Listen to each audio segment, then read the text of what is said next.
नमस्कार, मी डॉक्टर दीक्षा राणे, दीक्षाज होमिओपॅथीमध्ये तुमच्या सगळ्यांचं स्वागत करते। आज आपण पाहणार आहोत नाकाचे हाड वाढणे, ज्याला डेव्हिएटेड नेसल सेप्टम असं म्हटलं जातं।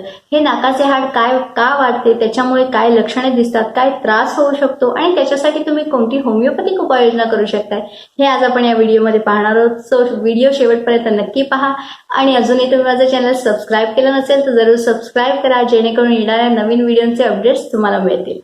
आता नाकाचे हाड वाढणे, ज्याला डेव्हिएटेड नेसल सेप्टम म्हणतात, तर त्याच्यामध्ये नाकाचे हाड म्हणजे नक्की काय असतं, तर आपली डावी आणि उजवी नाकपुडी जी आहे त्यांना सेपरेट करणारा एक पडदा असतो, ज्याला नेसल सेप्टम असं म्हटलं जातं। जन्मतःच ते एक कार्टिलेज पासून बनलेलं असतं आणि जसं जसं वय वाढतं तसं तसं कॅल्शियम त्याच्यात डिपॉझिट व्हायला लागतं आणि त्याचं रूपांतर हाडामध्ये होतं। आणि हे नेसल सेप्टम हे जे हाड आहे त्याची ग्रोथ पूर्ण साधारण वयाच्या 16.5 वर्षापर्यंत होऊन जाते।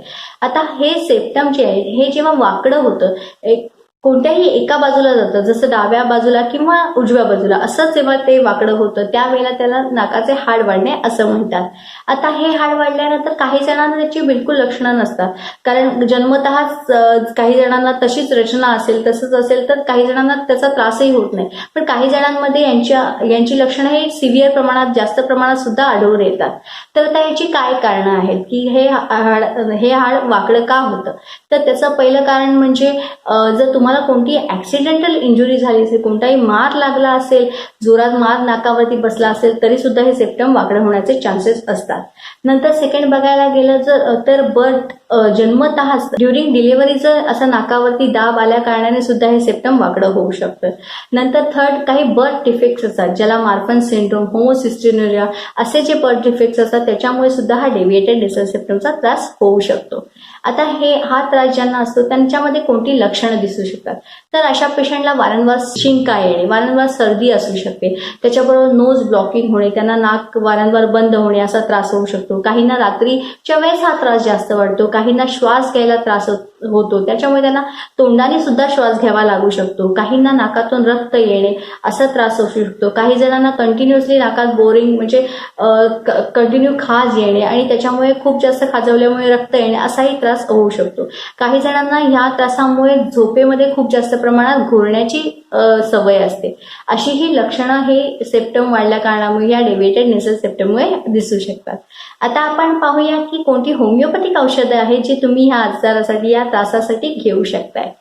तर फर्स्ट मेडिसिन आहे ॲरम ट्रायफॅलम 30। हे जे मेडिसिन आहे हे ज्या पेशंटला ॲक्रिड नेसल डिस्चार्ज आहे, ॲक्रिड नेसल डिस्चार्ज म्हणजे नाकातून जे पाणी येतं, जी सर्दी येते, त्यावेळेला पेशंटला खूप वेदना होतात, नाकपुड्यांमध्ये सुद्धा वेदना होतात, कधी कधी नाकामधून रक्त येतं। अशा पेशंटला रात्रीच्या वेळेस त्रास होतो, म्हणजे खूप जास्त प्रमाणात नाक चोकअप झाल्यासारखं, नाक चोंदणे असा त्रास होतो आणि पेशंटला तोंडाद्वारे श्वास घ्यावा लागतो। त्याच्याबरोबरच पेशंटला काही वेळेला ड्रायनेस, नाकामध्ये जर कोरडेपणा पण जास्त वाढत असेल असा त्रास असेल आणि रात्रीच्या वेळी खूप जास्त त्रास होत असेल तर ते पेशंट ॲरम ट्रायफॅलम 30 हे मेडिसिन घेऊ शकताय।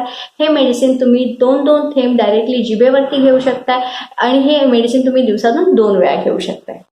तर सेकंड मेडिसिन आहे कालीबायक्रोमियम 3x। हे जे मेडिसिन आहे हे ज्या पेशंटमध्ये सर्दी होते, त्यांना सुरुवातीला खूप जास्त प्रमाणात पाणी येतं नाकामधून आणि नंतर ही सर्दी जी आहे ती पिकते, म्हणजे येल्लोइश, ग्रीनिश येल्लो असा डिस्चार्ज पेशंटच्या नाकातून यायला लागतो आणि ह्या पेशंटला सुद्धा पोस्ट नेसल डिस्चार्ज असतो, म्हणजे नाकामधून ती सर्दी घशापर्यंत जाते असा त्रास असेल। यामध्ये सुद्धा कोरडेपणा वाढणे, घशामध्ये कोरडेपणा वाढणे, नाकामध्ये कोरडेपणा वाढणे अशी जर लक्षणं असेल तर ते पेशंट कालीबायक्रोमियम 3x पोटेन्सीमध्ये घेऊ शकता।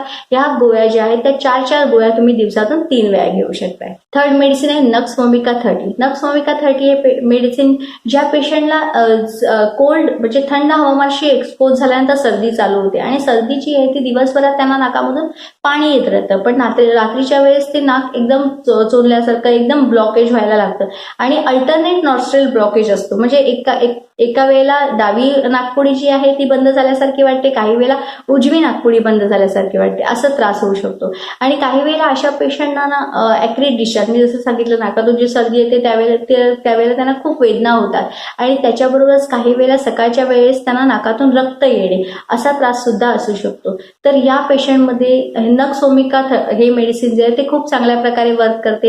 हे मेडिसिन तुम्ही नक्स वोमिका 30 पोटेन्सीमध्ये 2-2 थेंब दिवसातून 2 वेळा घेऊ शकताय, डायरेक्टली जिभेवरती हे औषध घेऊ शकताय। नंतर फोर्थ मेडिसिन आहे लेमना मायनर 30। ह्या डेव्हिएटेड नेसल सेप्टमच्या प्रॉब्लेममुळे जर तुम्हाला खूप जास्त प्रमाणात सर्दी जी येते त्याच्यातून काही वेळेला म्युकोप्युरुलंट डिस्चार्ज म्हणजे पस लाईक डिस्चार्ज सुद्धा येऊ शकतो. पेशंटला वास न येणे असा त्रास असू शकतो. काही वेळेला पेशंटच्या नाकापासून ते कानापर्यंत त्यांच्या वेदना जाऊ शकतात आणि पेशंटला आतमधून नाकामधून सूज आल्यासारखी वाटत असेल असा जर त्रास असेल तर ते पेशंट लेव्हना मायनर 30 हे मेडिसिन घेऊ शकताय. हे मेडिसिन सुद्धा तुम्ही 2-2 थेंब दिवसातून 2 वेळा घेऊ शकताय. डायरेक्टली जिभेवरती औषध घेऊ शकताय. असे होमिओपॅथीमध्ये बरेच मेडिसिन्स आहेत, जसं आहे मक्सॉल आहे, मेडोरिनम आहे, सिफिलिनम आहे, जे पेशंटच्या कन्स्टिट्यूशननुसार त्यांच्या फिजिकल मेंटल हिस्ट्रीनुसार दिले जाऊ शकतात आणि त्याच्यामुळे त्यांचा हा वारंवार त्रास होत असेल तर हा त्रास नक्की कमी होऊ शकतो. सो तुम्ही होमिओपॅथिक फिजिशियनला एक कन्सल्ट करून हे मेडिसिन घेऊ शकताय. तुम्हाला माझा व्हिडिओ कसा वाटला हे कमेंट बॉक्समध्ये जरूर शेअर करा, सबस्क्राईब करा, लाईक करा. Stay safe, stay healthy. Thank you.